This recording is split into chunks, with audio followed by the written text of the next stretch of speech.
It's a 10,000 metres women's championship final. They're on the first bend, inside the bollards there, outside in the outer groups case, and then they break at the beginning of the back straight.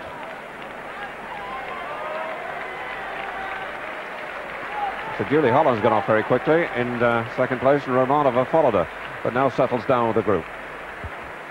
Reminds me of horse racing this, David. Looks like advantages with the high numbers on the outside, on the stand side. That's certainly now the case for splitting these fields. Grows and grows and grows.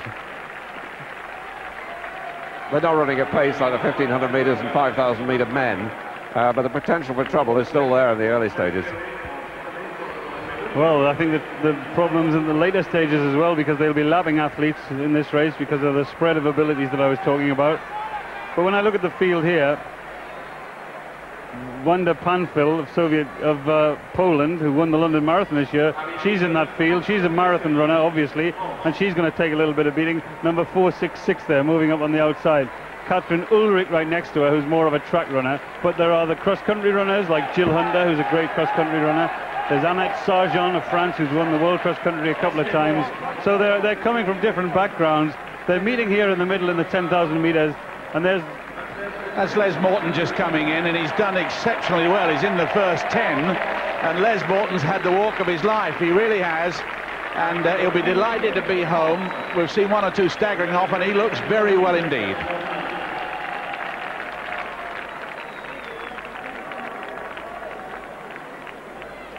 And leading in the 10,000 metres already, Kathrin Ulrich, East Germany.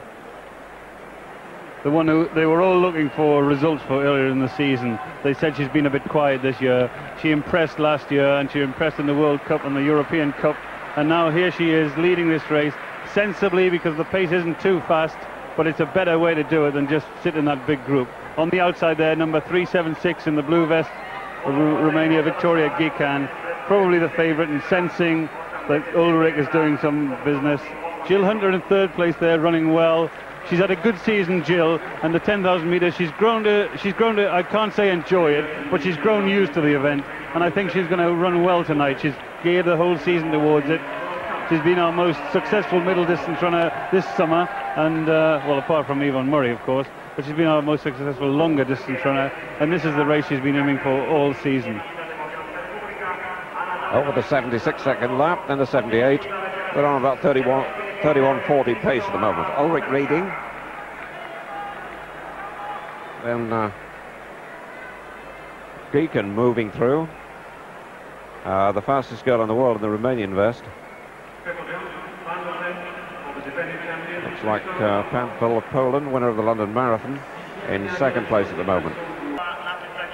That's Julie Holland now taking them along of Great Britain. She just had a nasty stumble and decided that she was in more trouble in the pack than she would be in front.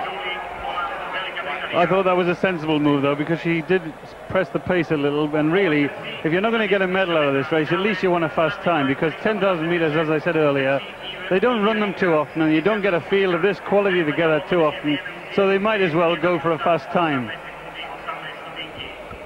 Moretti of Switzerland is now the leader, with Holland of Great Britain in second place. Panfil of Poland third, Ulrich 4, Ghican 5, Angie Hulley of Great Britain in sixth place at the moment.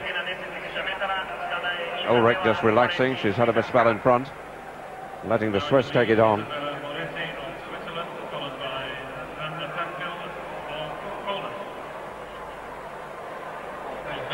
Moretti, the Swiss champion, her best time 33 minutes, so in this company she really shouldn't stand much chance. But of course a lot of these best times are very deceptive, in the sense that most of the athletes have not run 10,000 metres very often. And sometimes they run them in races which aren't very competitive, and they end up running them on their own. But if you look at the difference between this and I was going to say the old days, but when Ingrid Christensen was around, after they'd gone 4 laps when she was around, the field used to be littered from one end of the track to the other because of the difference in pace and the difference in calibre. Moving into the lead there, number 399 from Sweden, Midde Hamrin, who's a well-known marathon runner. She won the Stockholm Marathon this year, and you know she'll be here for a time because she's definitely not going to get a medal. But she must think, well, you know, I'm not going to get a medal, so I'll get a good time out of it. And just as I say that, she starts to look round to the chasing group, and starts feeling anxious and worrying about that, but they're all watching each other. This is a big quality field, and I think there's no single person who's so outstanding in here to dominate it that the tactics certainly are going to play a major part in this race. Well, they're already doing that in a sense. The pace is very slow. It's over 32 minutes at the moment. And surely one or two of these marathon runners have got to push it all the way. Panfil in second place, Ghican's third, and the Finn now coming up is Tikkanen. She was fourth in the recent 10,000 metres in Helsinki. She's the Finnish record holder as well, and she's in second place. Has run a marathon in 2 minutes 28 seconds, 28 minutes 45 seconds, is the Finnish cross-country champion. So she's got a fair long-distance background and obviously knows Hamrin well. Probably compete against each other in Scandinavia often. Ghican, the number one in the world this year, from Romania, is in third place. It's to go in this 10,000 metres. The laps have gone a little unevenly, 76 to open with, then 78, 80, 80, 77, 76. Still over a 32-minute pace. And Hamrin has got about 20 metres lead, perhaps a little more, on Tikkanen of Finland, and Ghican, the favourite from Romania. She's followed by Panfil of Poland, Ulrich of East Germany, Cunha of Portugal, Annette Sergent, twice the world cross-country champion, is up there as well, who hasn't got much form over 10,000 metres, but could well produce something, because she's certainly got the background. That's right, to be twice world cross-country champion is a pretty significant achievement. And if she can translate it over 10,000 metres, which there's no reason why she shouldn't, then she could be very competitive in this race. But it's a kind of a no-no race here, because Hamrin has opened that gap and they're not doing anything about it. She's not pulling away any, but the chasing group aren't actually doing anything to try and close the gap. And I noticed when Ghican comes around that bottom bend there, the beginning of the straight, she spends all her time looking across at her coaches on the outside, who are obviously shouting the split times. Well, I think they'll be telling her that there's nothing really happening in the race. You shouldn't be tired yet, because the pace hasn't been excessive. She's fast in the later stages, so she obviously fancies her chances. And Ulrich moving up on the outside, well, she'll know about Ghican, and she's here to win this title. The last time she'll run for East Germany, the next time we'll see her will be apparently in the West German strip. They're not going to change their colours for next season, but well, that's another matter. But Ulrich there, moving up on the outside. She won the Europa Cup at Gateshead in a great race with Angie Payne, as she was then, Angie Hulley now. And I think she's going to be very competitive.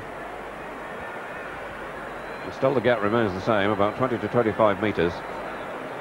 Tikkanen and Ghican together, Ulrich right there, Cunha there, going back through the field.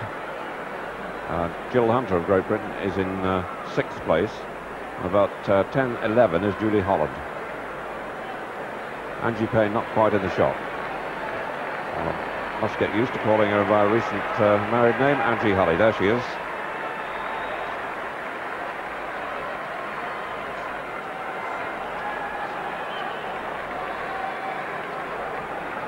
And the last three laps have been a bit more even, 77, 76, 77.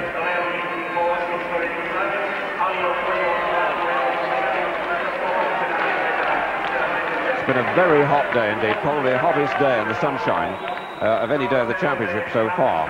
But earlier in the day it wasn't so humid, but I feel the humidity is building up in the evening. Well, I think that's right. And the other thing is that when they were talking about the conditions, they were talking with some concern about the humidity this morning when they were considering the race tonight. And that maybe is why the pace has been slower. But let's not forget, it's a championship race. There's no prizes for times. There's prizes for positions. And when the men's races become tactical, we tend to just assume that that's how they should be. So I think this is probably the same circumstances we should apply to the women's race. An athlete who impressed me the other day on the European circuit is Dandolo, 3:44 from Italy, when she produced a personal best performance at 3,000 metres of 8:44, and she's right in there now, just on the edge of the picture, 3:44. She's very much in touch. Coach is watching with great concern. Cunha running wide all the way. 3:62. Fine marathon runner. Fourth in the last European 10,000 metre championship. And really the bunch hasn't been split very much.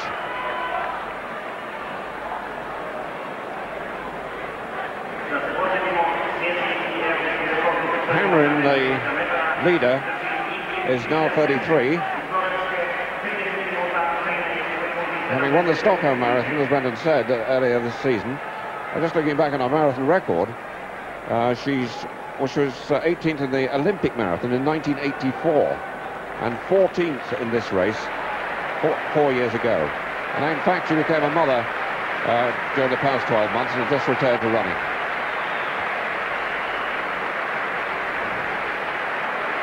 Well, 15 laps to go, and the race really hasn't started yet. And that chasing group, that second group, is where I think the winner's going to come from. I mean, that's not much of a gamble because all the stars are there. These are good cross-country runners, they're good road runners, there's some excellent track 3,000-meter runners. And as the laps unfold, so the favoritism starts to swing towards the shorter distance runners rather than the marathon runners. Midde Hamrin there, I'm not sure she's trying to win the race, I'm sure she's only trying to get a good time, but as the laps go on, somebody in that chasing group's got to do something about it, and Ghican is sticking religiously to the plan that's been set earlier. She looks across, she's receiving her instructions, and she isn't making a move.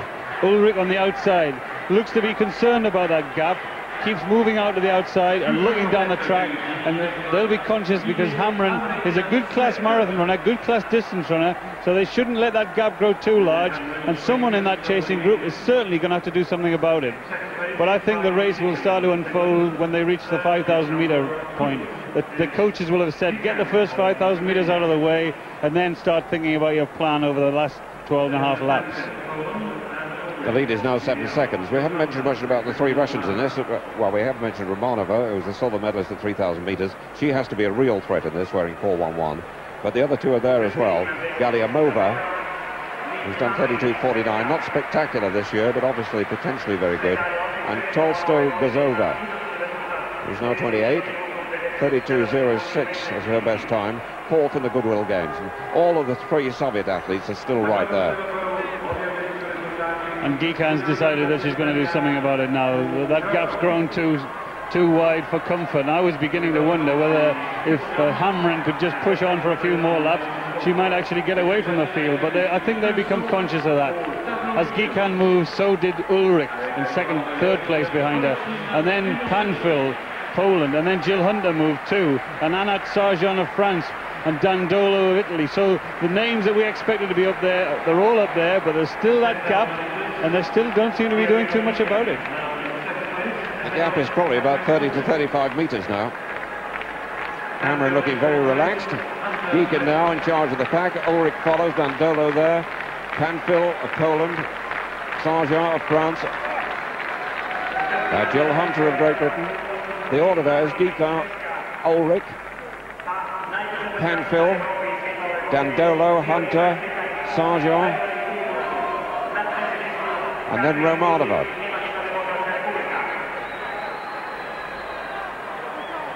This time as they come round, they've got 13 laps to go, approaching the halfway stage. And surely somebody from halfway onwards has got to switch on. Ghican second, Ulrich third, Panfil 4, Dandolo 5, Hunter 6, Sergent 7. Romanova in 8th place. In 9th place is Slegers of Belgium.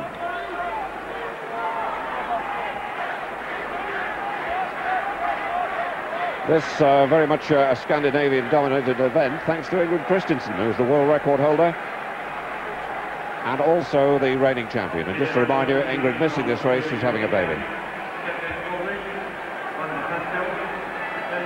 Well, Hamrin looks strong. She's a good marathon runner.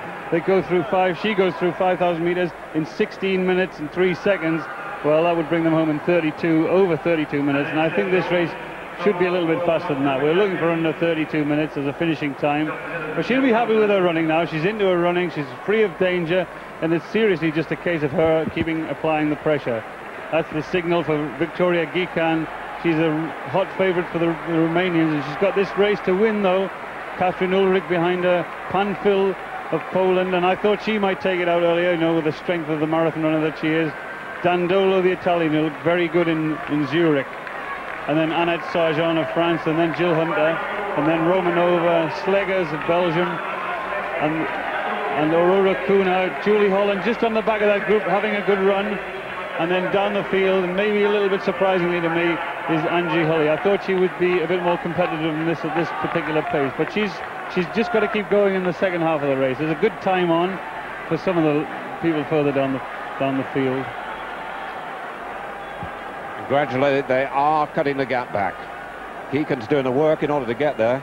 Ulrich's just sitting and waiting. Panfil, the London Marathon winner from Poland, in 4th place. 5th is Dandolo, 6th is Sergent of France, 7th is Hunter of Great Britain, 8th is Slegers of Belgium. In 9th place, Romanova of the Soviet Union, just behind her teammate, Galyamova. And then Cunha of Portugal, and they've got a slight gap then on the next Russian, who's Tolstogazova, who's some, 10 meters behind the leading group. And that leading group, some, now probably 25 meters behind the front-running Swede. And she's been allowed to knock out even pace laps, which is the most economical way of running. She's running at a very, very even pace. In our last few laps, we've gone 77, 77, 76, 77, 76, 76, 76, 76. That's the conservative way to run. Economical, saves your strength, and nobody's doing too much about it.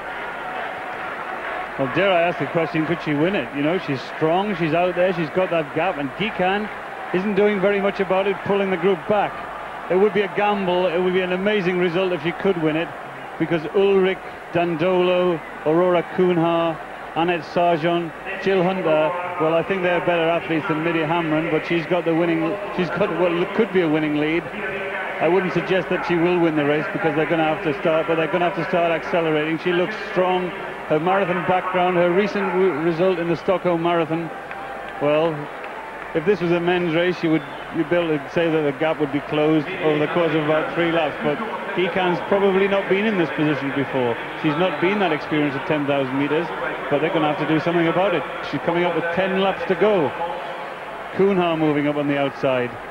They've decided, they're all gathering, and nobody's going to set the pace, and that's the way you could lose it. And Dandolo decides, I'm not going to wait any longer. That's the business. 10 laps to go. They run training times on the track over 10 laps, so 10 laps to go. You can go for home from here. That was smack on 76 again. Beautifully even pace running by the leader. But the rest seem to be afraid of each other. Dandolo 2nd, Panfil 3rd, Ghican 4. Ulrich 5, Slegers 6. In 7th place is Sergent, Jill Hunter 8th. 9th is Romanova. 10th is Galyamova. And in 11th place now Cunha, and these 11 are away from the rest by some 10 meters. I think there's an element of fear there. Well, I think they feel there's a safety in numbers, because all the big names are in this group, and when they look around they'll know that. But I think they're going to have to do something about it, because as an athlete, you know, you come down the finishing straight here, you look at the clock, and suddenly it goes from 10 to single figures. With 9 laps to go, she approaches, and that is psychologically a real boost, because it's awful when you come down the track and you see 17 laps to go and you're already tired. But Hamrin running well here, Dandolo's chasing the pace, and then she begins to look around. They're going to have to start working together to try and close that gap. They're looking up at the scoreboard, which gives you an indication of what's going on behind you, but you're not going to do anything from behind. You're going to have to do something in front, because that gap, with 9 3/4 laps to go, well, I can't see Hamrin winning this race, but they're going to have to run to do it. 77 laps, so she's still keeping that even pace flowing. The only way they're going to get back is when they start racing in the last 3 or 4 laps, by the look of it, unless somebody makes a break from the bunch. She's now leading by 8 seconds. But there's a double problem for this group. There's A, chasing Hamrin, who's got that lead there, and then the other is their own tactics on their own run-in. So they're actually trying to race against one another, but they've got this disconcerting problem with an athlete who they didn't expect to be that competitive, being that far ahead, so they've got to close the gap and then they've got to race. So whose nerves are going to last the longest? Who's convinced in that group that they're going to close the gap anyway? And that's the question. And they're coming up with 8 laps to go, and I think Jill Hunter, if she's feeling strong enough, would be considering a move herself. She's running well. You can't tell how she feels from here, but she doesn't look to be too hot. She doesn't look to be too concerned. and her plan would have to be going from a long way out, but has she got the confidence? Because when she looks around her, she sees world-class runners, cross-country runners of world-class like Annette Sergent, track runners of world-class like Kathrin Weßel and Dandolo of Italy, and marathon runners of world-class like Wanda Panfil and Aurora Cunha. So there's a great field there, there's a great collection, and if Hamrin doesn't start slowing of her own accord, which she shows no sign of doing, that race is going to have to be fantastically fast. If it was 3 laps to go, I'd be getting a bit concerned on behalf of the chasing group. Instead of that, it's 7.5, but the gap remains the same at 8 seconds at the moment. Well, somebody was just saying she's doing an Antibes. Well, she's not really that good. You would expect her to be caught, but unless they get to work...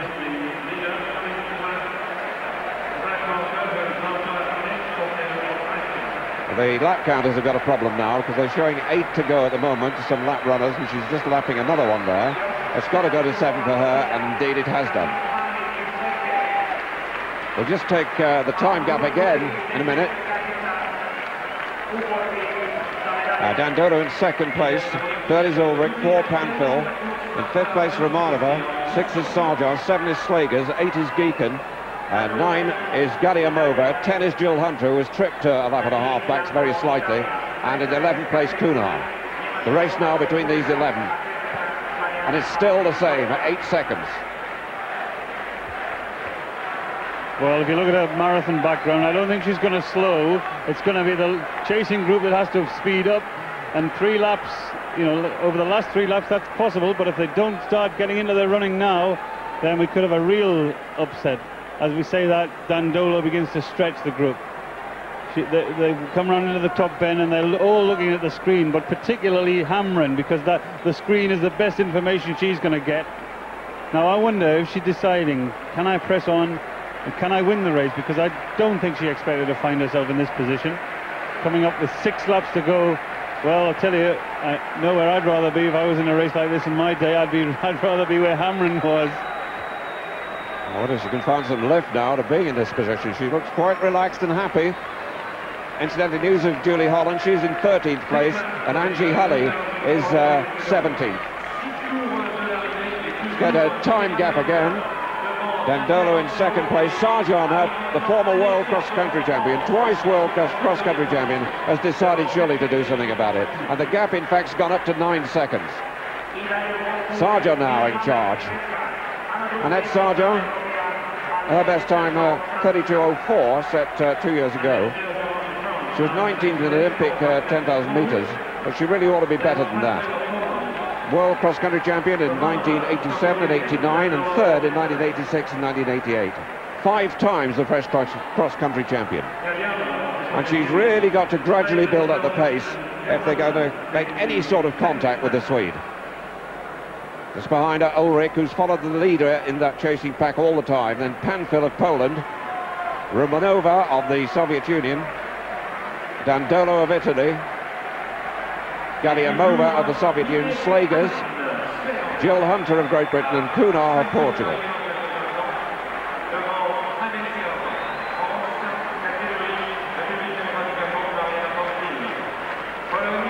Well, she's well composed, isn't she? She's taking a look off at the monitor. She sees exactly what's going on.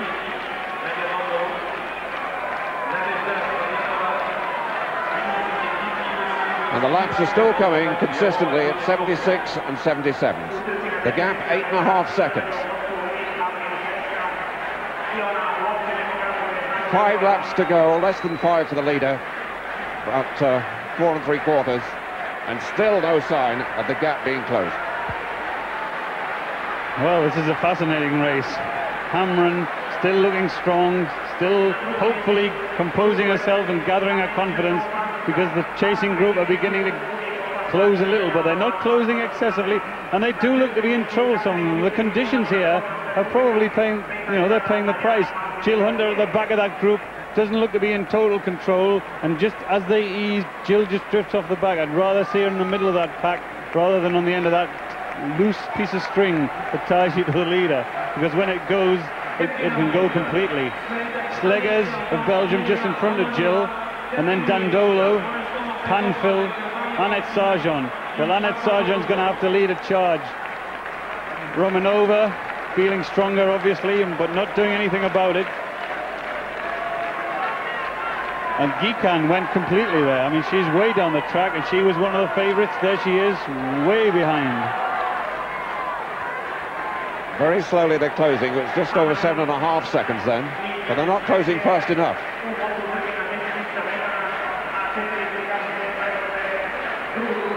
Midde Hamrin came into the race with the best time of 31 minutes 57.15. Just checking on the rankings, that would have put her number 6 in Europe before the race started. She's run like she believes she's number 1 from the start. Well, there's a group of 4 now, and they're beginning to chase. Annette Sergent, Romanova, Kathrin Ulrich, who always looks tired and yet can produce some great finishes, and then Panfil, who won the London Marathon this year. And they are beginning to gather now. They're coming up with just over 3 laps to go, and the race is on now. Hamrin has run a brave race out in front. She beginning to believe in herself. She's got that lead. She's checking the scoreboard. She surprised us all with her tactics. And I would have said the medals were going to come from this 4, but maybe I'm wrong. Well, Hamrin certainly deserves something out of this, but I wonder. We'll give you the time gap, and it looks to be closing quite markedly now. That's 6.9 seconds, the gap. So they are cutting it back, but have they left it too late? Under 3 laps left. Sergent in 2nd place. Romanova 3rd. Dandolo of Italy 4. Panfil 5 of Poland. Then a gap for Galyamova of the Soviet Union, Slegers. And Jill Hunter back in 8th place now.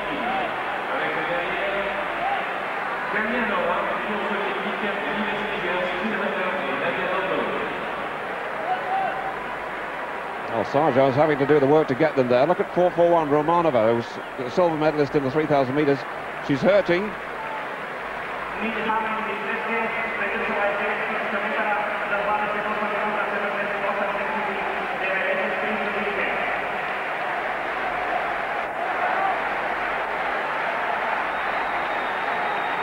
Dandolo's in trouble now. She's really going rapidly backwards. Hamrin getting inside the lap runner. 2 laps to go. Can she hang on? And doesn't she deserve it? And Romanova has taken up the chase with Ulrich in 2nd place and 3rd place now. Sergent 4, Panfil 5. And the medals between those 5. 6.3 the gap. Well, we saw Romanova in the 3,000 meters. We know she can finish. We've seen Kathrin Ulrich over good 10,000 meter races. We know she can finish. And if they begin to race each other, I believe they can close down the gap. And Annette Sergent believes she can go with them too. And they're closing down the back straight. Romanova is trying to pull away from Ulrich, and the race is going to be between those 2. And poor Hamrin realizes now she's caught a glimpse of them chasing her, and they're now within striking distance. But surely there isn't anyone in this stadium who'd wish to see her lose a medal. But it looks to me as if she may well lose out altogether. Hamrin now about to be caught, and they've caught her very quickly. Romanova now takes the lead. In 2nd place is Ulrich. In 3rd place, Annette Sergent, who hits the tiring Hamrin, who's in 4th place, looks round to see if there's anybody else to threaten, and there really isn't. There's the bell, 30 minutes 43 of the bell, nothing spectacular. Indeed, when Christensen won this championship, she'd already finished. Romanova, the silver in the 3,000, chasing gold now in the 10,000. Ulrich still digging in 2nd place. Ulrich, a fine athlete. The East German, only 23, but with a vast amount of experience. Sergent looks back. Hamrin can't make any impression at all on the 3rd place position.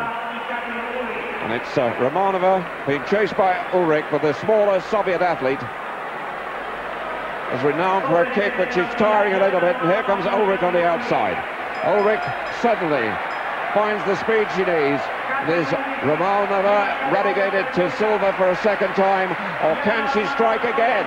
Ulrich has tempted Romanova to come back, and the Soviet silver medalist in the 3,000 meters gets gold at 10,000. Ulrich takes the silver, and Annette Sergent of France with the bronze. But the cheers are for this lady, Midde Hamrin of Sweden. She gets a bigger cheer than the winner.